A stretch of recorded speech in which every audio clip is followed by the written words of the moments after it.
like it's a universal thing for us to undervalue the gifts that we have because they come so easily to us.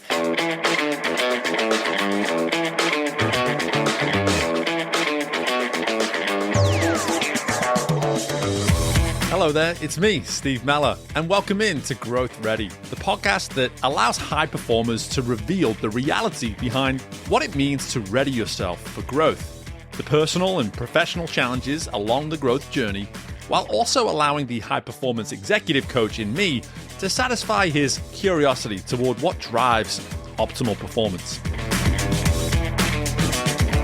On this episode, we welcome in Amanda Stern to the show, who is a journaling expert and is a true student of curiosity. Curiosity has led Amanda to so many different paths in her life that ensures that on her growth journey, she is allowing every opportunity to be the next opportunity to ready her to be of most value possible. Hello there, and welcome back into the most recent installment of Growth Ready. I'm so excited to be welcoming someone back to the podcast, someone that joined us when we were known as Career Competitor.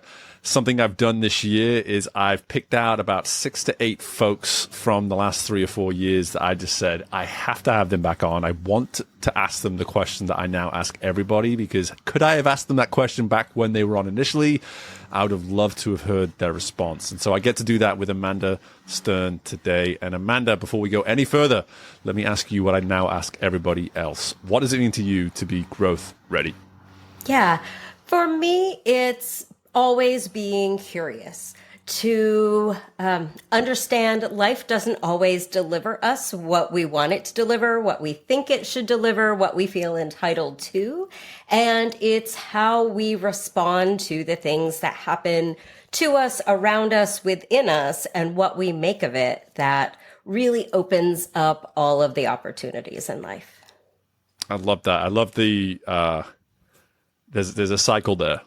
That's not a one and done. That's an approach that every time it happens, you get the luxury of going back into it yet again and again and again. And I would love to just really get to the heart of the need to be curious. It's a word that comes up from time to time on here. I don't know whether you were a Ted Lasso fan, but it was a big part of that, and it came up all the time on that show. But when you think of curiosity in your world right now, what does it look like on a day-to-day basis for Amanda to practice curiosity?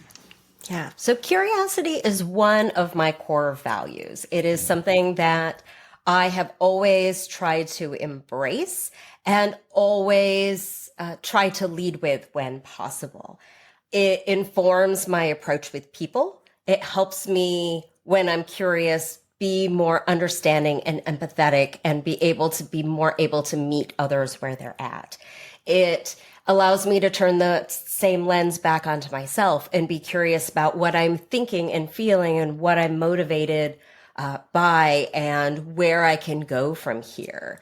And it allows me to just be curious and interested about what's happening in the world. What is going on that I need to know about? What skills do I need to build so I can be more useful and serviceable to others? And really having this ability to be curious opens to the possibilities of awe and wonder and just all the magic life holds. It's as if you're not necessarily being curious to get the response that you want.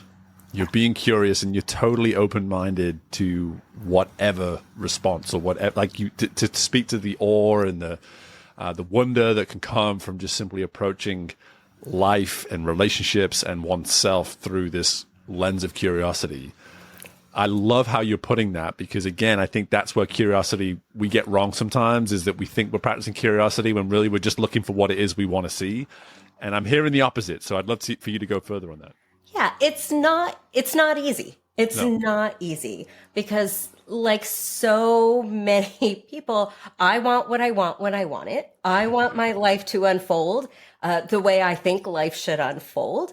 And life doesn't always happen that way. But every time I can remember that it's not about what I want, it's about trusting the universe to give me what I need in that moment and trusting myself that I can make the best of what comes. And every time I can put aside my need for control, it opens the door to all of the good things. The good things don't happen because Amanda decides this is how life should be. The good stuff happens when Amanda puts herself aside and welcomes in just all of the magic in the world. And magic comes through people. It comes from opportunities we don't expect. It comes from interactions that on the surface do not look like pleasant interactions that we want to have with people. But the more I remember I'm not in charge, that I'm in charge of my thoughts, my feelings, my actions, right? But I'm not in control of anything else. And when I remember that, and when I just remain open and curious to finding the good things, to making the best of things, to remembering that I'm not doing life by myself, that we're all in this together and we're all just walking each other home, it's when all the good stuff happens. That's so beautiful. And I love that everything you just said, you prefaced it with "it's not easy." I love that, because there is this very unicorn and rainbows, picture that suddenly comes to mind as you start explaining all this, and it makes me think of back when I was working with athletes, and it was the same thing. Like, you would ask them to step into a better place mentally and just think of themselves in a higher regard, or whatever it is, in this environment which is so it's so intense, it's so competitive, etc. And I would always tell them, like, listen, I'm not asking you to lean into unicorns and rainbows, and I'm not telling you that any of this is going to be easy, but I like how you're putting it, and I'd love for you to actually elaborate a little bit more on this now, is this notion of how do I put myself to one side? And because when you hear that, you could be like, okay, hang on, so do I not make myself a priority? But then you elaborated. You said, no, I'm in charge of my thoughts, my emotions, etc. And so I would love to maybe even just get a better understanding of, again, as I asked you about curiosity, how you practice that. How do you practice this ability, or what does it mean to you, at least in further detail, to put yourself to one side? Yeah. So I think the key word is practice, because it's something that happens over and over and over again. And the more we do it, the better at it we become, like anything else. For me, it's come a lot through parenting. I have 3 now young adult children who are 22, 20, and 18. And learning to parent teenagers taught me a whole lot about showing up in life, showing up for myself, showing up for them. Learning that because my children are upset around me doesn't mean they're upset at me, that I don't have to react to them being loud near me. And I understand not everybody listening has had that experience necessarily of being around a teenager who's upset, but we all have experiences when we're around people who are like that, right? We're behind the person in the grocery store line who's upset at the cashier, or somebody cuts us off in traffic, or whatever. I always try to remember, most of the time it's not about me. People don't act the way they act because of what I do. It might seem like an excuse, right? Like, they're upset at me because I did the thing. But really, it's something going on with them. So I like to, when I remember to do it, take a deep breath and really think about what I can control. It comes down to, what thoughts do I want to keep? Because we can't always control the thoughts that pop into our head, but we can control the ones we entertain. So I really, love to go back to, what is the thought that's helpful here? What is the action that's helpful here? And how do I take care of myself right now in the moment? And that is something I've been learning so deeply over the last couple of years, is really, how do I take care of myself? How do I take care of my nervous system? What do I need in the moment? And it can be something as simple as just taking a deep breath. It can be excusing myself from a difficult conversation until I can get myself under control.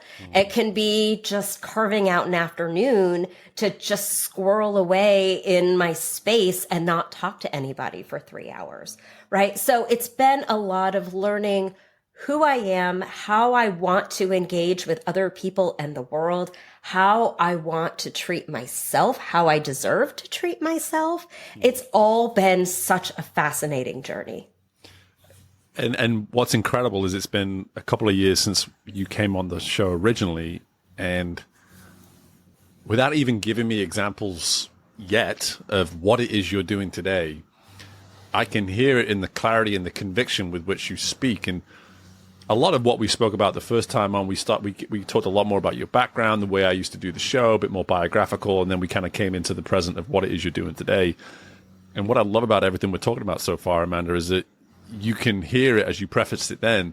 There's this desire to practice. It's just to practice and to practice and to practice and to assume that we've never mastered it, ever, at any point. In fact, the moment we probably assume that is the day that we step right back into where we started with the whole problem. But something that you're speaking to with the examples you gave of your teenage children is, I personally think, such a relevant insight for anybody listening to this, because when we think of one's growth journey, so often decisions that are made for us are so much more influenced by the noise around us than we're willing to acknowledge. And it sounds as though what you practiced there as a parent, when you were obviously prioritizing parenting above all through those teenage years, the kids have flown the nest, and now here we are. And as you told me before we started recording, your youngest is about to go to college in the fall. Now it's like, okay, how do I take exactly what I practiced there and make it about me and me being the one that's truly benefiting from this work? I'd love to just maybe get an idea of how you've worked through that process over the last couple of years to shifting from that, motherly approach to those very things you were practicing to now it's like, okay, now it's about me and me getting what I maybe want out of this. Yeah. So that's a really interesting question, Steve, because I don't necessarily felt like I've made that transition, because I feel like the journey I've been on as a parent and as a human have been parallel. That the more I've grown as a parent, the more I've grown as a person. The more I've grown as a person, the more I've grown as a parent. That every lesson that I've learned to help my children has helped me be able to turn that lens on myself. And a really big one is the lesson of meeting people where they're at, which is a lesson I worked really hard on a number of years ago with one of my teenagers who was very anxious, and their anxiety kept them from being able to do things that I thought were a given. Being able to go to school, being able to function around the house, being able to do basic life tasks. And it would confuse me because they'd be able to do these things on Monday and not on Tuesday. And then by Wednesday, I'd be like, just at my wit's end, why won't you do the thing? And I didn't understand that it was not I won't do it. It was I physically cannot do it. So learning to meet them where they were at, to each morning suss out, where are you today? What do you need? How can I support you here? Allowed me to turn that back on myself. So being able to ask myself every morning, how am I today? And it can be as simple as, well, I'm tired. I didn't sleep well. Oh, I'm feeling achy. I slept weird. My shoulder injury is acting up.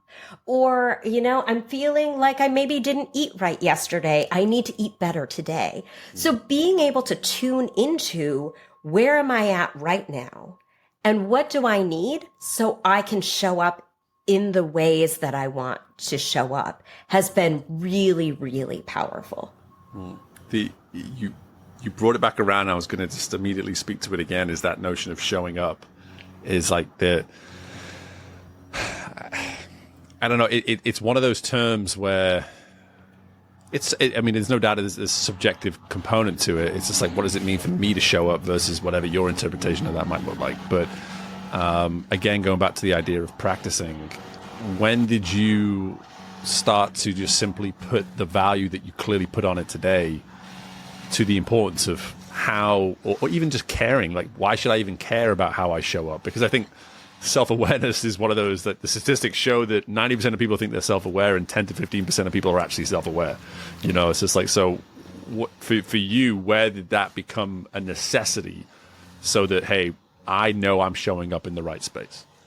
I think I've always cared about how I showed up, but I think for most of my life, it was, I care about how I show up because I care about what you think about the way I show up. And for so much of my life, I was driven by that fear of what other people are going to think. Am I enough? Having to prove my worth in the way I show up. And I'm not sure where the turning point was. I know it was definitely in the last 10 years. I got divorced 10 years ago. I went on this huge self-discovery, rediscovery journey, and then went on another one in the last 5 years. And I think it was probably sometime in the last 5 years that I realized how important showing up was for me, because I learned that, well, I've always known I'm very good at showing up for others. And I've always thought that experience was universal, that I can show up. It's easy to show up. So therefore, if other people don't show up for me, it's because they don't care to, that it's not important, that I'm not important. And so learning that all of that thinking was not true, that the things that come to me are not universal, that they are gifts that I have to show from the world. So the way I show love to my people is through showing up. It's by anticipating needs, it's by seeing, it's by meeting them where they're at. And recognizing, again, that's not universal. That if somebody doesn't show up for me, it's not because they don't want to show up. It's not because I'm not important. It's that maybe they can't see. And I've had to learn to get better at asking for what I need. So it's been this really beautiful experience of learning to be more present in the way I show up, but also to remember that the way I show up and the way I'm able to show up with full presence and hold space for others is a gift that I have to give. And that, again, is a way I show love. But being able to open myself up to ask for what I need and to receive it has been my challenge. Because for me, the showing up is easy. I think so many people are listening to this right now and thinking, you know what, when it comes to my respective talent, whatever my talent may be, and there's no doubt you have more than the ability to show up, but at the end of the day, if I have these talents, something I just heard there, it's like by getting past the fact that it isn't universal, you're actually holding yourself in a higher regard too. You're actually saying, like, I actually have a talent. I have a quality that not only others may not possess, but they may even sought after. Like, there may be leaders in the highest of high rises that can listen to what you're saying right now and be like, man, I would kill for the ability to be present in meetings. Like, I wouldn't even know where to start with what that would look like. And it goes from people in that position all the way to someone who's just hanging out with a friend at a coffee shop. It's like, I cannot stop looking at my phone. I cannot stop thinking about 10 things that are way more important to me than this ability that I wish I could have to simply show up and be present and not be so concerned about these other things going on in my world at that time. I think that for me is some work I've done on myself in the last few years, especially since this whole journey I've been on with the business, is having enough people sort of almost banging on the door and saying, what certain things that you do, Steve, are Steve-isms. They're Steve qualities. Try to see that.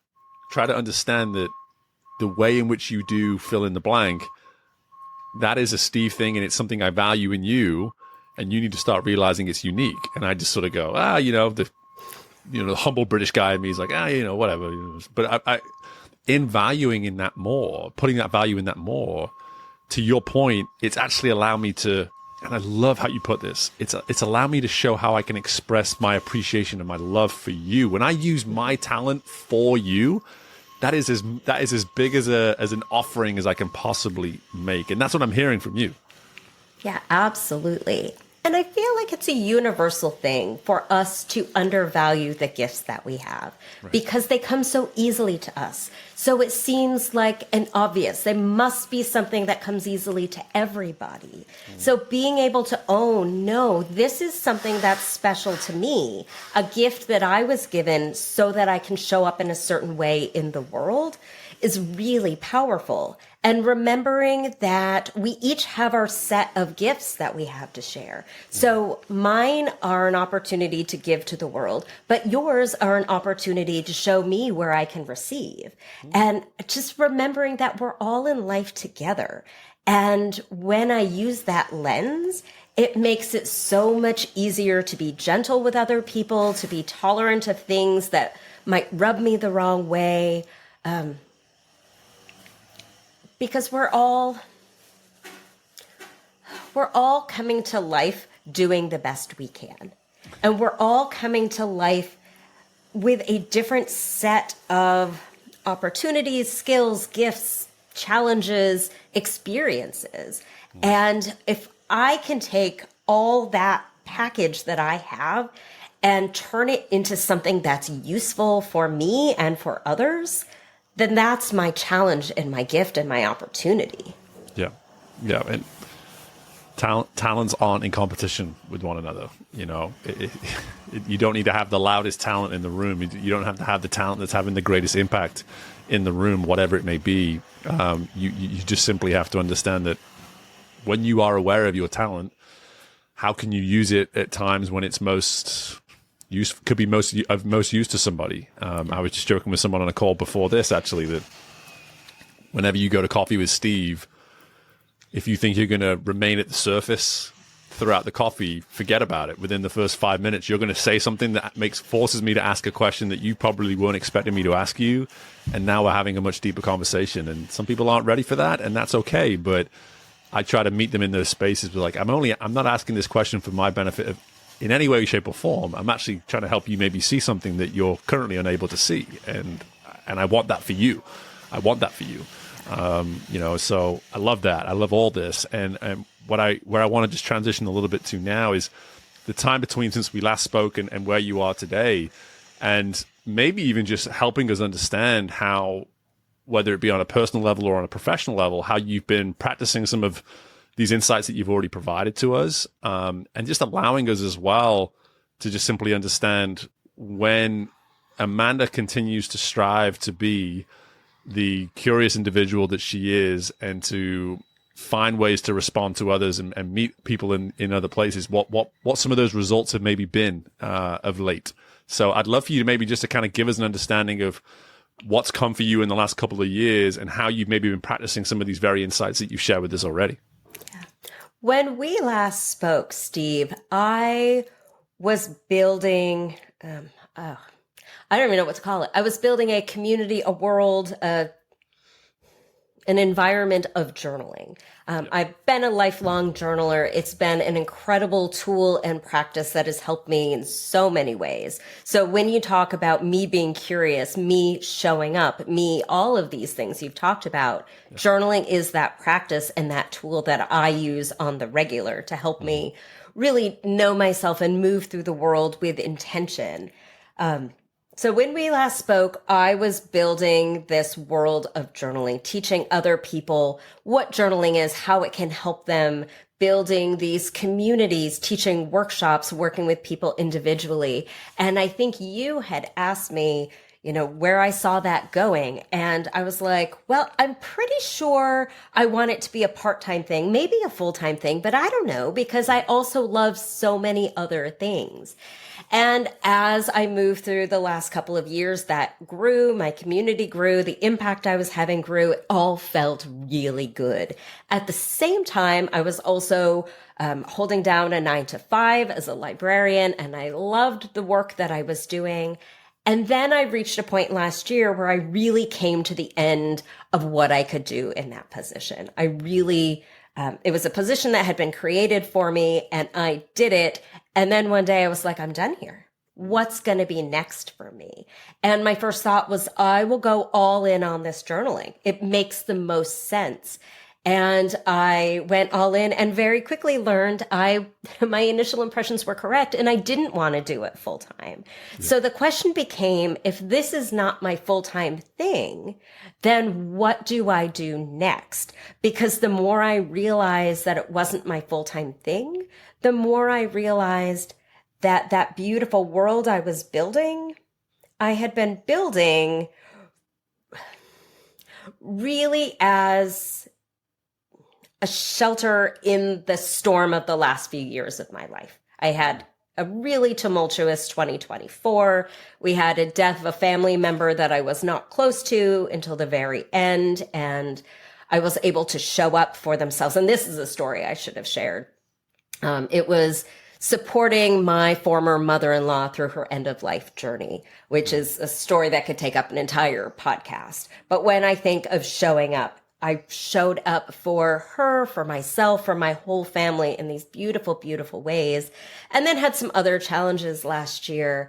And just when I knew that journaling full-time was not my thing, I really felt this detachment inside. And I mean that in the best way. It was permission to just let it go.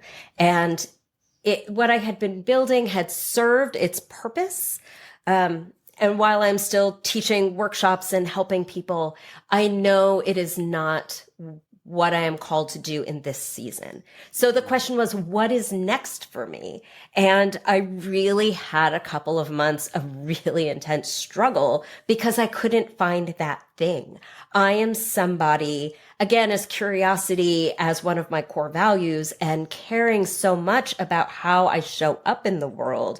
Where can I use that? Where am I needed? And I have this deep need to be needed. And so what I came up with was, it's not one big thing. Right now, I'm in a season of all the things. And so this summer, I'm juggling 4 part-time things in addition to my journaling work. They are all very different. They are all filling a different need. My calendar is it's very detailed, very color coded, and the only thing keeping me tethered some days. But I'm doing library work part-time at a local library, and I love it. It is very part-time, just enough for me to show up, to be very present, to enjoy where I am, and to leave it behind until the next shift. I am doing development and fundraising work, which is new to me in a new industry and for a new community. So it's really cool to be able to learn these new skills, to have a very big skill gap that I am closing very rapidly. So I feel like I'm being challenged, I'm learning and growing there and having an impact in that way. I am part-time managing events and coordinating events on a public street here in Hartford. It's a street that's pedestrian street full of businesses and restaurants, and we bring in events all the time. So this summer, I am out in the world for the first time in a long time, it feels like, on such a large basis. And I am hosting 2, 3, 4 events a week, and they're vendor markets and DJ events and music and peopling, and it's convening people in such a different way. In kind of a loud, energetic way, I would call it. And then the 4th gig is that I'm working at a float sensor, one of these nervous system regulation, sensory deprivation float centers. And so I go from being all loud and boisterous in public here to bringing it down inside the center where interactions are one-on-one. And our goal is to help you calm and center and come back to yourself. So I've really cultivated a very busy but very balanced life in this season, and it's so beautiful.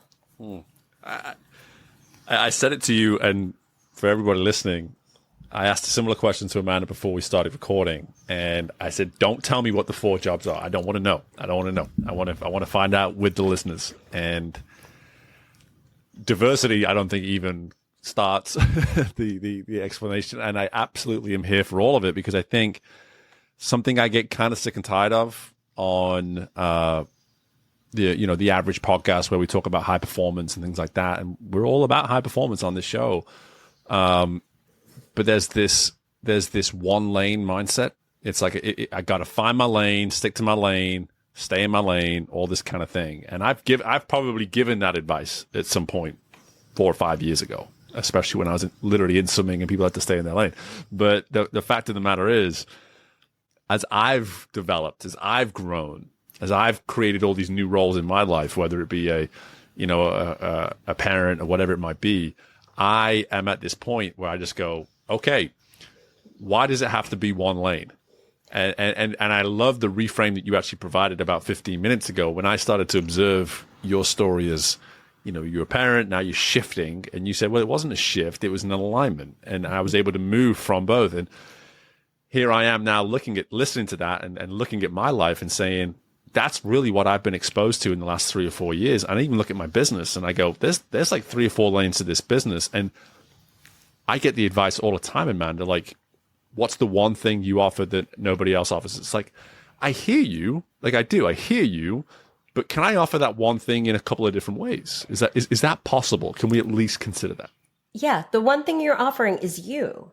And Right. This is the thing that it's taken me a long time to wrap my head around. Going back to what I said before, that the things that come naturally to us, we just assume are universal, right? Mm-hmm. What I can give most to other people is myself. So when I think of showing up, that's why it's so valuable to me, because that's what I truly have to give. And for me, I believe you had asked earlier, what does showing up look like? Yeah. And the answer is it's different. It's different right. in every space, which I think is the most beautiful thing. And the question I ask myself all the time is, how can I be serviceable here? Right. And so I'm always thinking, what can I learn? What can I develop? What skill bank can I build so I can be more useful? Everything I learn, my family laughs at me because I'm always learning something, but everything I learn just gives me more to be able to contribute. And I think that's the coolest thing. And the challenge for me, the other challenge, has been in really valuing my intangibles, right? So often in high performance society, right? What are the skills that are valuable? What are the skills that are lucrative when we're looking at jobs and what people are willing to pay for, right? I've always said my hardest skills are the soft skills. It's my ability to show up, to be present, to listen, to ask insightful questions. My ability, you were talking about, going deep right away. That's the world I live in. And I always thought that everybody must share everything with everybody. Right. And I've learned over and over, no, that's not true, right? So being able to value these skills and taking them where I know they're going to be valued, even in such a consumerism, capitalistic society that tells us these skills are valuable, these are not, right? Like some of the most important skills are the strongest in people who don't make the highest salaries. If you've ever seen somebody in a customer service who just nails it every time, I mean, that person should be making, multiple 6 figures because it's not universal. So being able to really show up in spaces where those skills I bring can be used, can be valued, has been really an interesting journey for me. Yeah, and not that any of these points that you're making are about money, but it always makes me, whenever you give an example like that one you just gave, the customer service rep, like I give a similar example when I think about folks that wait tables, and when I go to restaurants, and there's almost this understanding, like whatever happens, you give them a 20% tip, no matter what. And in my mind, I'm like, okay, well, the European guy in me has so many issues with that. Dude, let's just start there. But I'm going to put that to one side, and instead, I'm going to look at it a different way. It's just like when you do deliver the skills that are of most value in that environment, and if I'm there with my family and you make it a wonderful experience because you're absolutely crushing these skills that are of such value in that environment, I'm not going to give you the 20%. I'm going to give you a little bit more. And again, it's not about the money, but the point you're making is so it forces you to do this work that you shared with us through the first 20 minutes. It's like to ask a question like, hey, where are my skills of greatest value? Not where can I make the most money? Like, I get it. I understand the appeal of that. But I get to sit in the world I do today, and it certainly sounds as though you do, where I don't think about the monetary side of things a whole lot when I get to just receive consistent feedback of how my value is being appreciated and felt. And that came from so much work of being like, where the heck can this skill of mine to listen, to ask powerful questions, where can it be of use in this world? And I've found my people, I've found my world. And if it brings 100 podcast listeners or 1,000 podcast listeners and everything within my coaching world, that's the result that I'll get. But that's what I'm hearing, is that because you've done that kind of work, Amanda, you're able to sit in that ability to say, like, I'm doing what is within my control, and I'm getting the benefits for doing so on the back end. And we don't always know where we're going to find the people who need us. And I think that's the thing that always gives me goosebumps when I think about it. When I look at every opportunity as an opportunity for the universe to open the door and match what I can bring with who needs it, that's when all the magic happens. Some weeks ago, I spent a couple days volunteering at a free dental clinic. And I did it because the development work I'm doing is now in the world of dental. And I thought it's a good cause, and it's a way for me to really get to know the players in the field and the community. And it was eye-opening when I looked at the ways I could help. I'm not a dentist. I'm not a dental professional. I'm a person with people skills. So I spent the first couple hours each morning really working the line. At first, it was walking through and finding children and veterans to bring them to the front of the line for servicing. And then it just became talking to people and putting myself in their shoes, thinking about what questions people might have and how I can be helpful to them in answering their questions, right? But when I went up and down and talked to people and said, does anyone have any questions I can help with? I'm sure you can imagine how few questions I was met with. And it might be because people didn't know what questions to ask. It might be because they weren't comfortable asking questions. So I started asking instead, is anyone new here? Can I tell you what to expect? And so seriously, for hours, I kind of pulled small groups together and walked them through what they can expect at this clinic. And again, it was just a thing I could think of to do. I didn't think of it as a big deal because it wasn't a big deal to me.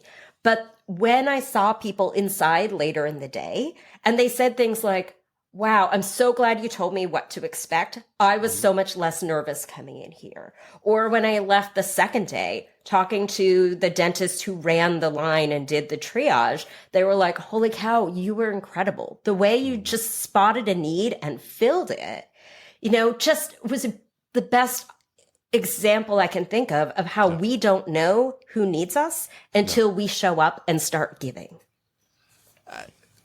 And what I really appreciate about that entire story and that sentiment is that we need to see why that's worth it. Like we need to understand, like that you talked to the goosebumps. I'm exactly the same. Like again, those moments where you just end up doing something a certain way and someone that you would least expect finds such value in it, and they come and tell you, and you just go, and your body then tells you like what that means. And if you are brave enough to listen to your body, then you're probably going to put yourself in more of these situations, like you say, that don't come with any guarantees when it comes to a career path or monetary value or anything like this. These answers that we always tell ourselves, oh, I can't commit if I don't have those things figured out.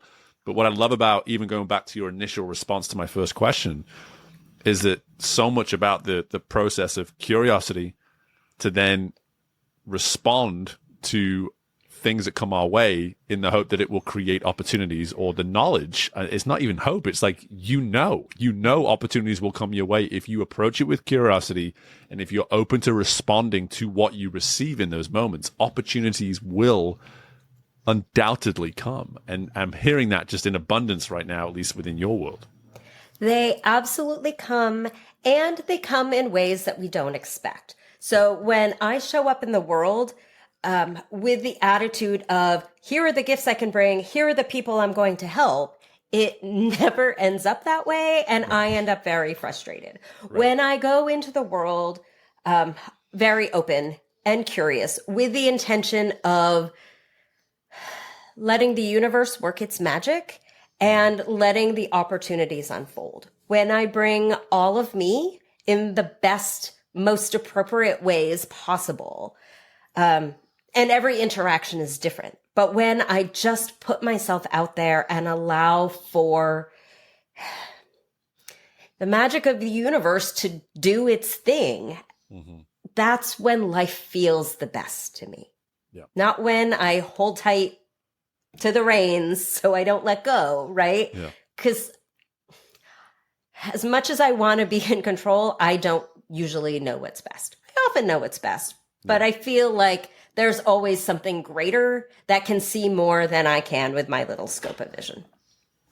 Yeah. And it makes me want to ask you this question that I think can really benefit a lot of folks, because when we hear your story, we hear a lot of willingness to practice, desire to learn. I love how you put it like that. Your learnings become a source of your way to contribute. I think that's just a great way to look at learning, a very selfless way of looking at learning too. But I would love to just have you tell us, like, when it comes to readying oneself to do what it is you're speaking to simply step into a place knowing our value and probably at first hoping opportunity will come. But here we have two people having a conversation telling you, forget about the hope, it will come, it will come, it will come. Like, how may one just ready themselves to maybe just step into that and trust that everything we're speaking to is a likely outcome?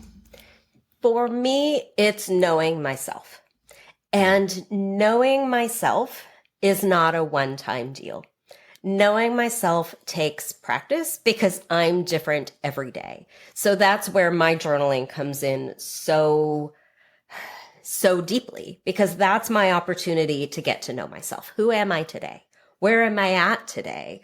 Where do I need to show up today? Who am I showing up for? What do I need so I'm going to be able to do it?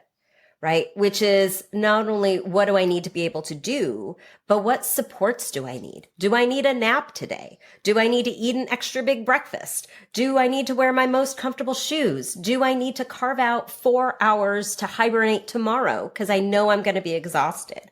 Do I need to bring my earplugs?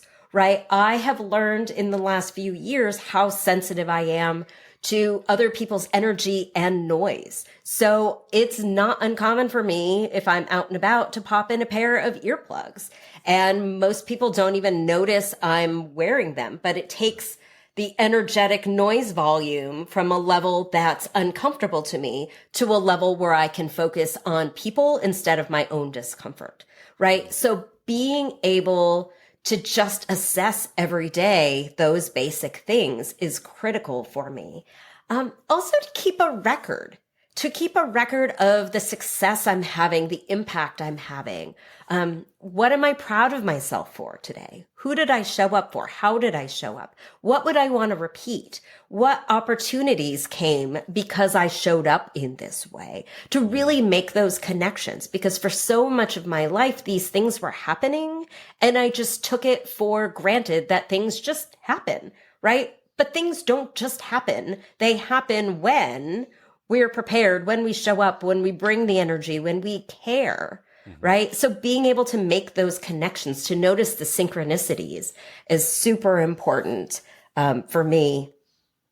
And just recognizing my own value, which can be really hard on those days when we're super discouraged, when we feel like we're just banging our heads against the wall, that we're showing up and people aren't responding the way we want them to, in our family, in our business, at work, just in the world, right? To remember to always come back to our values. So sometimes in my journal, I'll start with a love letter to myself, or I'll start with a list of 10 things I can appreciate about myself, because the good stuff is always the hardest stuff to remember. We think we're going to remember it. It's like, remember that time when your kid was small and they did that cute, wonderful thing that you knew you would always remember. And now you only remember they did a cute, wonderful thing because you didn't bother to write it down. That's, from experience, I know that. But the good in ourselves is always the hardest to remember. So for me, it's reminding myself over and over and over again. I was considering asking you a couple of what might be some good prompts for us from a journaling standpoint, but I didn't want to do that because the one thing I wanted to tell everybody was, if you want that kind of insight, you should go back and listen to the first time Amanda joined us on the show, which we will put in the show notes. We'll make sure that you can go directly to that. But as we start to wrap up, the point that you're making here of to know oneself is to ready oneself. And when we ready ourselves that way, we can show up, we can step in, and we can believe that there's going to be opportunities that come our way. But it needs to start with that self-work, that willingness to press pause when otherwise maybe up to this point in our life, we've been unwilling to press pause. And it's so funny, here you are, someone that prides himself on journaling. And I will tell people all the time, yeah, I journal. But it's only partly true. It's very seasonal. I was crushing my journaling through the first 3 or 4 months of this year. Had we done this episode 3 months ago, I would have been like, oh my gosh, I would be your number one student right now. And then here I am the last 2 months. I can't remember the last time I picked it up. And I have prompts. I make it as easy as I possibly can for myself. And lo and behold, there's been a few moments in the last 2 months where I've kind of felt myself hit a wall, or I felt myself a little bit lost in certain environments. And most importantly, the piece that you're harping on here, which I think is so, so, so critical that we all take away, is that I can't remember the last time I documented something great that I did. And that's the stuff that keeps you going. Then you can go back and have this documented feedback on yourself, by yourself, that your future self needed to read when you're in your lowest moment. And that's what I'm hearing in terms of the practice of this. And I'd love to just, if there was a final question that I had for you, we're all about discipline on this show. We want to be able to build discipline and build muscles to do certain things. When you think about those that journal, like yourself, that have the ability to do it and do it and do it again, how do we develop the discipline? How do we develop the muscle to make it part of what we do day in, day out? Yeah. I would start with having one experience that shows you the value. Because journaling, as much as it's been a valuable practice and tool for me, is not something that everybody needs. I think everyone can value from it, but I've met plenty of people who have other disciplines that take that place. But everybody, I truly believe, needs some practice. And it could be journaling, it could be yoga, it could be walking in nature. That's going to bring you back to yourself. That's going to remind you who you are. That's going to help you find yourself when you get lost. I feel like we all know that. But in order to build that discipline, first we need to believe that thing is worth spending our time and energy on. So if we can connect just that one time. So Steve, if you journal seasonally, beautiful. That's really wonderful, because you might be in a season where you have other things that are taking that place. And that's great. And you can go back and return to that practice whenever you need it. It is there for you. So often I talk to people and they're like, yeah, I'm not consistent with my journaling. And I say, well, do you turn to it when you need it? And does it help you? And they're like, yeah. I'm like, then you're consistent. You're doing it right. Mm-hmm. So I think so often we think of journaling as this thing to check a box. But when we look at it at this practice that helps us to come back to ourselves, to know ourselves, to capture the good in ourselves, right? To remind us who we are, to be that mirror. And again, for me, it's journaling. For somebody else, it might be something else entirely. But we need to believe that it's possible, believe that it's worth the energy, and then be willing to set aside the time to practice. Knowing that it's going to help us in the long run. Like time in the gym, like anything else that's hard, that requires discipline, that's worth doing, right? We need to believe it's possible. We need to believe we can do it. We need to celebrate ourselves for all the progress we've made. Yeah. So often we think celebration is limited to these big special things, but no, like if you've shown up for yourself twice this week, celebrate yourself for that. That's a really big deal. Because there's so often in life we go through spans of time without showing up for ourselves in ways that matter. Yeah.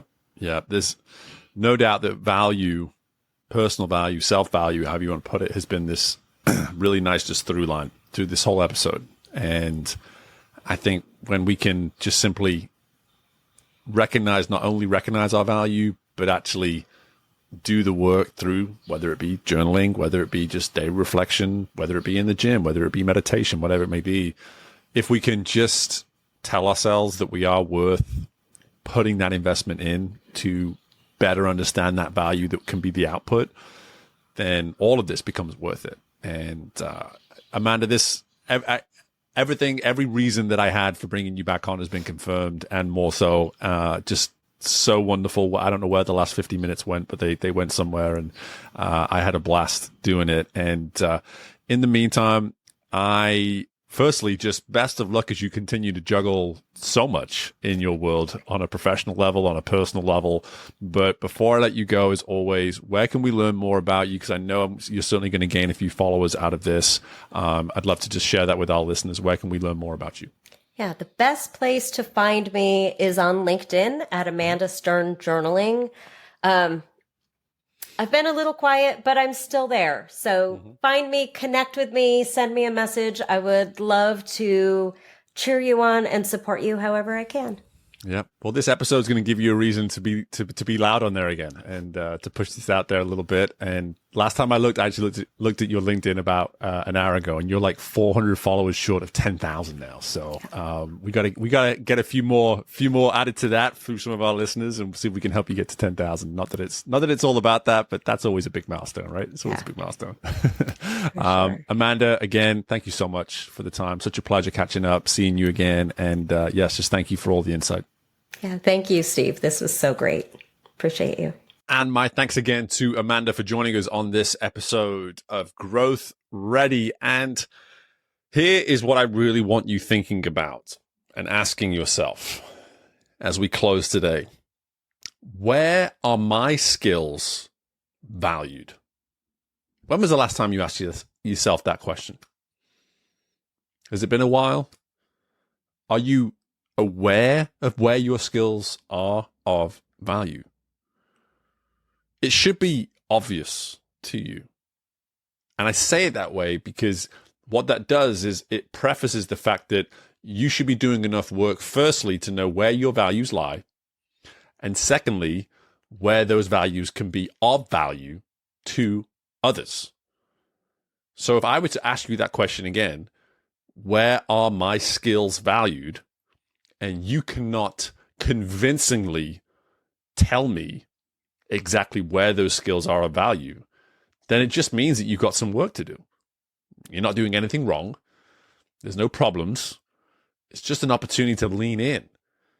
And as Amanda put it, to lean in and see the opportunity to educate yourself as a way to then better contribute. That is such a powerful way to look at it. Can you, by simply becoming more aware of your skill set, putting the value on it that's necessary, could that then lead you to educating yourself at a higher level and then therefore contributing at a higher level as well? When you put it that way, it sounds like a bunch of work that is worth doing. So what's stopping you? I really encourage you to ask yourself that question off the back of this episode. And again, my thanks to Amanda for joining us to challenge us to ask this kind of question, because it is 100% the type of question that will only serve you in your growth and ensure that you are ready to go and achieve whatever you feel you are capable of achieving.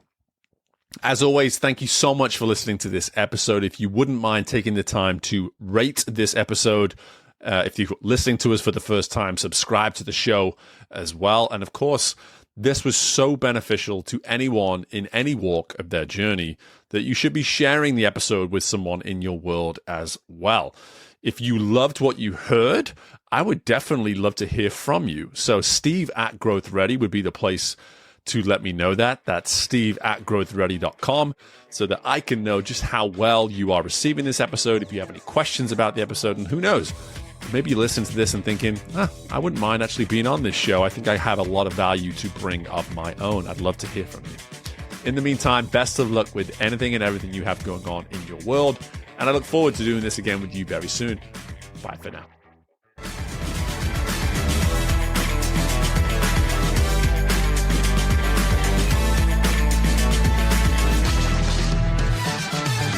Thank you for tuning in to Growth Ready. If you liked what you heard and are feeling ready to grow, be sure to leave a 5-star rating, subscribe to the show, and share the episode with someone you know is ready to fuel their growth journey today. We love our community, so don't hesitate to reach out to us at podcast@growthready.com. And until next time, we are Growth Ready, and you will be too.